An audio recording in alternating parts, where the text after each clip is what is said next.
नमस्कार दोस्तों, मैं MS वर्मा अपने YouTube चैनल क्राइम डायरी 9 पर एक अपराध की सच्ची कहानी लेकर के फिर आपके सामने पुनः उपस्थित हुआ हूँ। दोस्तों, आदमी जब कोई मर्डर करता है या कोई प्लान बनाता है, जो मर्डर करता है तो कोई न कोई एक प्लान जरूर बनाता है और प्लान वो इस तरह से बनाता है कि कभी वो पकड़ा न जाए। लेकिन हत्या करने वाला या अपराध करने वाला कोई न कोई ऐसी गलतियां कर ही जाता है जिससे वो पकड़ में आ जाता है। ऐसी ही कहानी जो है आज राजस्थान के अलवर की है। राजस्थान अलवर के रहने वाले एक परिवार होता है जिसका नाम होता है बनवारी लाल शर्मा। बनवारी लाल शर्मा की शादी जो है एक वहाँ दूसरी जगह पड़ती है, उस जगह का नाम होता है कठूमर। कठूमर में रहने वाली एक लड़की होती है जिसका नाम संध्या होता है। उसकी शादी जो है उस बनवारी लाल शर्मा के साथ हो जाती है और जो लड़की होती है वो जो है ताई कमांडो चैंपियन भी हुआ करती है। उसको संध्या बोलते हैं और संतोष शर्मा भी बोलते हैं। अब इनकी जो है शादी हो जाती है, बड़े प्यार से इनका जीवन चलने लगता है और जो बनवारी लाल शर्मा होता है यानी संतोष का हस्बैंड होता है वो एक फैक्ट्री में ऑपरेटर हुआ करता है।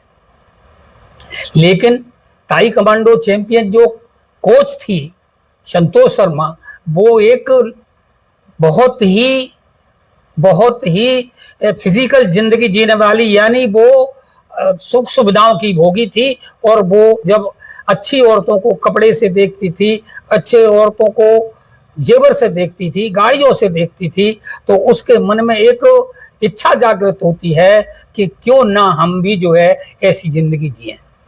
इनका समय का पहिया चलता रहता है। चलते चलते इनके जो है 3 बच्चे भी पैदा हो जाते हैं, जिसमें एक सबसे बड़ा लड़का 17 वर्ष का हो जाता है। सन 1999 में इनकी जो है शादी होती है और ये लड़का 17 साल का हो जाता है। 18 साल की करीब ये कहानी परिवार चलता है। 3 बच्चे हो जाते हैं और अब इसके परिवार की माली हालत जो है उसको देख करके संतोष शर्मा चाहती है कि क्यों ना हम भी जो है अपना काम करें। तो अपने दोस्त को मनाती है और कहती है कि जब मैं ताई कमांडो कोच हूँ तो क्यों ना हम एक स्कूल में टीचर बन जाएं। संतोष शर्मा इसके लिए हाँ कर देता है और वो जो है लड़की संतोष शर्मा और संध्या एक स्कूल में ताई कमांडो कोचिंग देने लगती है, यानी टीचर बन जाती है। उससे पैसे मिलने लगते, कुछ आमदनी होने लगती है। अब ये बच्चों को सिखाती है ताई कमांडो, तो बच्चों को हुनर को देखने के लिए या और अच्छी ट्रेनिंग के लेने के लिए वो जो है अब बच्चों को बाहर भी ले जाती है कंपटीशनों में और इनाम भी पाती है। आगे चल के ये जो लड़की है वो अब ये कहती है कि हम मतलब इन ट्रेनिंग के लिए उसे फिर एक दिन उदयपुर जाना होता है। ये ट्रेनिंग में जाती है बेहतर और ताई कमांडो सिखाने के लिए या बच्चों को सिखाने के लिए वो ट्रेनिंग करने जाती है। वहीं पर या सीखने जाती है, वहीं पर हनुमान जाट नाम का एक लड़का भी मिलता है। दोनों जब आपस में बैठते हैं, बात करते हैं, हनुमान जाट लड़का जो है इससे उम्र में 10 साल छोटा होता है, लेकिन एक ही पहली नज़र में ये जो है एक दूसरे को दिल दे बैठते हैं, प्यार करने लगते हैं। चूंकि वो अविवाहित था और ये लड़की विवाहित तो थी, बच्चों वाली भी थी, लेकिन उसके जो मन की इच्छा थी लग्जरी जीवन जीने की वो बनवारी लाल शर्मा से पूरी नहीं कर सकती थी। यहाँ से वो जो है इसके दिमाग में एक फितूर पैदा हो जाता है और वो जो है हनुमान जाट से मोहब्बत करने लगती है। उदयपुर की ये कहानी है। जब ये लौट आती है तो ये लड़का इसका नंबरों का आदान प्रदान हो जाता है और ये फोन पर आकर के बातचीत करने लगते हैं, मैसेज करने लगते हैं, प्यार का इजहार भी कर देते हैं। अब ये लड़का जो है इसका एक दोस्त रहता है, उसका नाम जो है दोस्त का नाम दीपक हुआ करता है, वो भी अलवर में रहता था।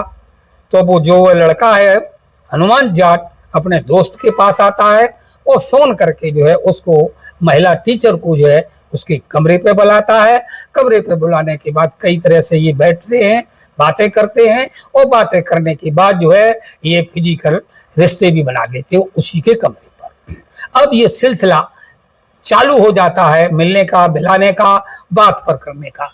ये बात जो है उसका 17 साल का लड़का है वो सब समझ जाता है, जान जाता है, और जान जाने के बाद वो अपनी माँ से सिर्फ 3 बात कहता है कि माँ, तुम्हें पापा के साथ रहना है, ये जो तुम कर रही हो गलत है, और तीसरा, ये जो हो रहा है, आप जो कर रही हो उसका परिणाम गलत ही निकलेगा। 3 बातें वो अपनी माँ को कहता है, समझाता है, लेकिन उसकी समझ में कुछ नहीं आता है। और जब नहीं आता है तो वो लड़का अपने पिता को बात बता देता है, बनवारी लाल शर्मा को। अब बनवारी लाल शर्मा और उसका पिता, लड़का जो बड़ा होता है उसका नाम मोहित होता है, वो जो है इनके आने जाने पर इन पर नजर रखने लगते हैं। जो नजर रखते हैं, रोका टोकी करते हैं, बात बात में परिवार में झगड़ा फसाद होता है। तो जब ये झगड़ा फसाद होने लगा तो जो लड़की है संतोष और संध्या, वो जो अपने बॉयफ्रेंड जो 10 साल छोटा है उससे मिलती है और कहती है कि अब हमारा आपका मिलना नामुमकिन है, मुमकिन ही नहीं नामुमकिन है, क्योंकि बड़ा लड़का है और हमारा पति जो है शक्की स्वभाव का है। अब ये रोक टोक करने लगे। दोस्तों, ये दोनों लोग जो है अब आपस में प्लान बनाते हैं कि हम लोगों को किस तरह से रहना है, किस तरह से आगे बढ़ना है, और जीवन में हम शादी कैसे कर पाएंगे। वर्ष 2016 में ये मतलब प्लान बनाने लगते हैं, और प्लान बनाते बनाते इनकी समझ में आ जाता है। ये 3 समय लेता है, हनुमान जाट, और ऑनलाइन चाकू मंगाता है, और ग्लव्स वगैरह भी मंगाता है। हत्या का प्लान 1 साल से बनाते हैं, और हत्या का प्लान 1 साल से बनाने के बाद 2 अक्टूबर की रात 3 अक्टूबर का सुबह 2017 आती है, उसमें जो है ये अपना प्लान को अंजाम देते हैं। और ये जो है लड़का हनुमान जाट जो होता है उसको कोई दवाई देता है, यानी नींद की गोलियां देता है, और वो कहता है इसको पीस के जो है अपने परिवार को खिलानी है, और वो ऐसा ही करती है। 16 से 17 आते आते वो ऐसा व्यवहार करने लगती है जैसे कुछ हुआ ही ना हो। हमारे परिवार में कोई अनबन नहीं है, हमारा कितना कोई अपने पति को चाहता नहीं है, न कोई चाह सकता है। इस तरह का व्यवहार 1 साल से वो पहले से करने लगती प्री प्लान के अंतर्गत। मोहल्ले के और उसके पति, उसका लड़का भी ये जान जाता है कि मेरी मम्मी, मेरी पत्नी, एक माँ सुधर गई है, अब कोई ऐसा लफड़ा झपड़ा नहीं है। तो 3 अक्टूबर की रात को वो सिलबट्टे से जो है दवा नींद की गोलियां पीसती है, बढ़िया पकवान बनाती है, और कुछ रायता वगैरह भी बनाती है, जिसमें वो नींद की जो सिलबट्टा पे पीसा गया है वो सामान उसमें डाल देती है, मिला देती है। पूरे परिवार को समान मात्रा में वो बांटा गया है, नहीं किसी के में कम, नहीं किसी के में ज्यादा। जो बच्चे हैं अच्छे पकवान बनते हैं, भोजन बनते हैं, रायता वगैरह बनता है, वो सारे लोग प्रेम से खाते हैं। जो उसका बड़ा लड़का होता है उसकी उस दिन कुछ तबीयत 19-21 होती है, वो उसको नहीं खाता है, अन्य भोजन वो खाता है। अब रात हो जाती है। अब इसे लगता है, महिला को लगता है कि ये दवाई या नींद की गोलियां खा करके घोड़े बेच के सो रहे हैं, इन्हें तो कोई किसी का पता नहीं है। प्लान के मुताबिक जो 1 बजे रात की वो 3 लोग आते हैं, इसमें हनुमान जाट होता है, उसका दोस्त दीपक होता है, और उसके मामा का लड़का जो होता है उसका नाम कपिल होता है। ये 3 लोग और उसकी पत्नी 4 लोग आ जाते हैं। वो अपने हाथ से लड़की इशारा करती है, बताती है कि इस कमरे में हमारा पति और बड़ा बेटा सो रहा है। उसका प्लान 2 लोगों को हटाने का था, लेकिन किस्मत में जो कुछ होता है, आगे जो होना होता है वही होता है, आगे बताने वाले हैं। अब जो कातिल जो हैं, सबसे आगे हनुमान जाट चलता है, उसके पीछे उसके दोनों दोस्त आते हैं।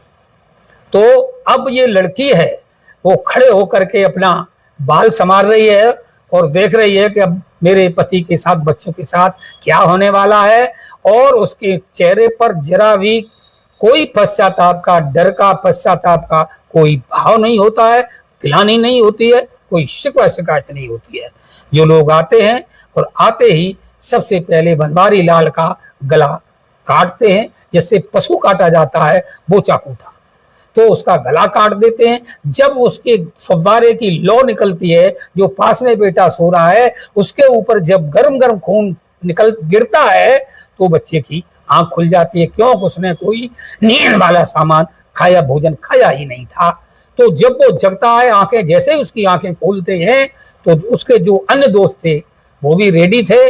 जब तक वो जागता, बोलता, कुछ भी कहता, एक ने सिर पकड़ा, दूसरे ने गर्दन पे उसके भी वार कर दिया, उसकी भी गर्दन काट दी। अब 2 लोगों को मार देते हैं।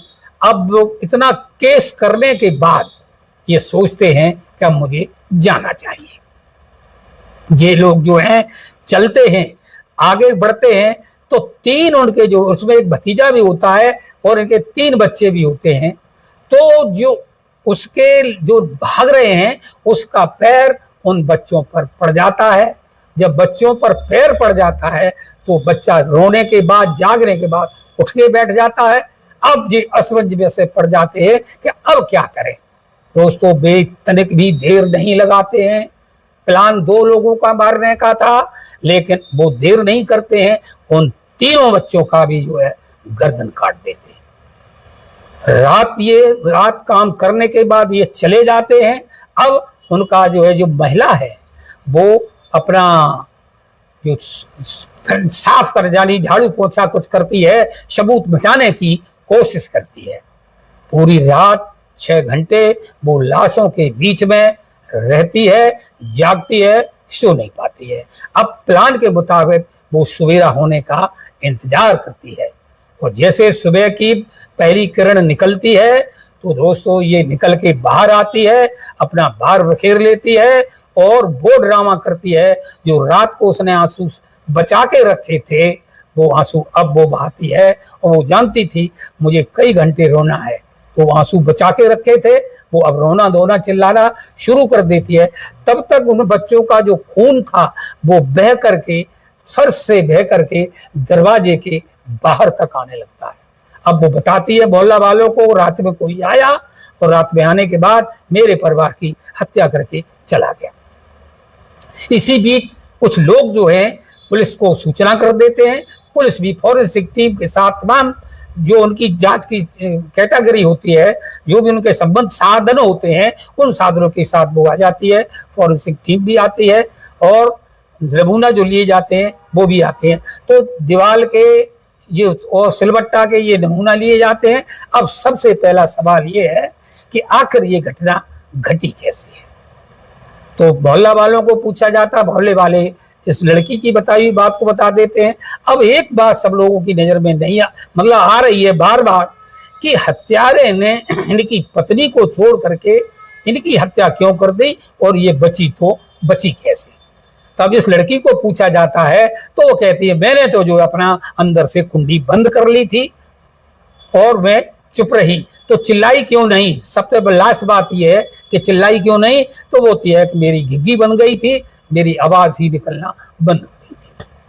बड़ा प्लान के तहत उसने जो काम किया।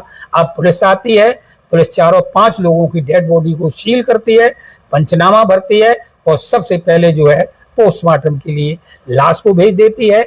इन्वेस्टिगेशन जारी रहता है और जारी रहने के बाद वो अपने हिसाब से सीसीटीवी कैमरे होते हैं गलियों में, उनको खोज करती है। खोज करने के बाद जो नाम निकल के आता है, तो एक नाम निकल के आता है, उसका नाम होता है हनुमान जाट और दीपक और कपिल, इन तीनों के नाम आते। तो सबसे पहले हनुमान जाट के घर पर पुलिस जाती है। वहां जाने के बाद देखती है, घर पे ताला खोलती है तो ताला लगा हुआ था, ताला तोड़ा जाता है। ताला तोड़ने के बाद अंदर प्रवेश करती है तो देखती है कि उसके जो कपड़े थे वे खून से सने हुए थे, वे उसी कमरे में रखे हुए थे। अब वो कपड़े को उठा लेती है पुलिस। कपड़े को उठाने के बाद सील करती है। उसका डीएनए जो उस पर ब्लड लगा हुआ था, उस ब्लडों से उनका मिलान किया जाता है।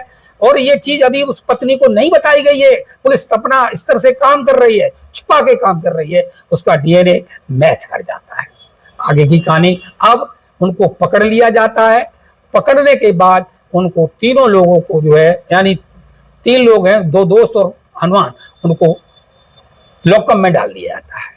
लॉकअप में डालने के बाद पुलिस अपने हिसाब से जो है पूछती है, और पूछने में वो कहती क्या है, एक अंधेरे में वो तीर चलाती है।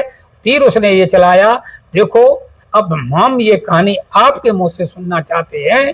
मुझे सारी स्टोरी जो उस महिला जो है संतोष शर्मा और संध्या शर्मा ने हमको पूरी स्टोरी सुना दी है। अब ये सोचते हैं कि वो ट्रेनिंग दे रही थी, मारने की, और वो जो कहती थी कुछ भी हो जाए मुंह नहीं खोलना है, तो मुंह उसी ने खोल दिया। अब मुझे छुपाने से क्या फायदा है। पुलिस का तीर काम कर जाता दोस्तों, और वो A to Z कहानी सुना देते हैं। जब A to Z कहानी सुना देते हैं, तब जाकर के पुलिस संतोष शर्मा को पकड़ती है, गिरफ्तार करती है, और गिरफ्तार करने के बाद उसको पूछती है कि अब तुम सच बता दो, नहीं तो जो पुलिसिया रूप है वो भी चलेगा और तुम्हें बताना ही पड़ेगा।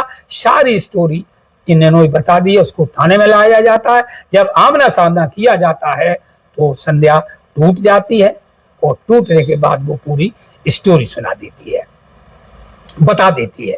अब ये बताने के बाद इनको ये चार्जशीट कोर्ट में दाखिल की जाती है, मुकदमा चलता है। मुकदमा चलने के बाद अब ये सन 16-17 का केस है, और ये सन 23 आ गई थी। 23 तारीख को, मतलब 23 में ये फैसला होता है कोर्ट के सामने।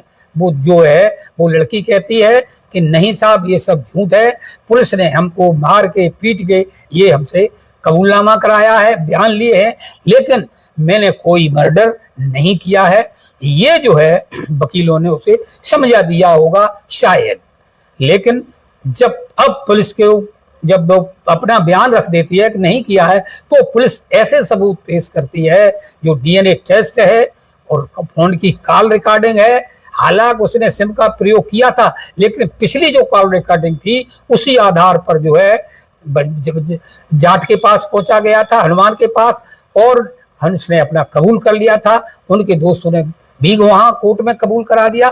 तो दोस्तों इनको आजन्म, तीनों लोगों को है आजन्म कारावास, 5, 3 और 1 4 ही लोग हैं, 4 लोगों को जो है आजन्म कारावास की सजा दी जाती है, और तब तक सजा दी जाती है मरते दम तक ये लोग जेल में रहेंगे। दोस्तों ये कहानी सुनाने का मतलब किसी को हैरान करना नहीं है, किसी को परेशान करना नहीं है, लेकिन जागरूक करने का हमारा काम है। हम जागरूकता फैलाते रहते हैं। अगर आपकी रिश्तेदारियों में, आपके संबंधों में, कहीं जानकारी में अगर कोई ऐसा केस है तो आप भी उनको रोकिए, समझाइए, और ये जो वीडियो है कई लोगों में शेयर करिए, बताइए बुरे काम का बुरा नतीजा ना मानो तो कर देखो, और जिन्होंने किया यानी संतोष शर्मा ने किया है उनके घर जाके देखो। दोस्तों ये कहानी कैसी लगी कमेंट में जरूर बताइएगा, और जो लोग नए हैं वो हमारे YouTube चैनल क्राइम डायरीज 9 को सब्सक्राइब अवश्य कर लें, जिससे नई कहानी आपको सुनाने हम आपको नोटिफिकेशन पहुंचे और मैं उत्साह के साथ नई कहानी आपको फिर सुना सकें। नमस्कार, धन्यवाद।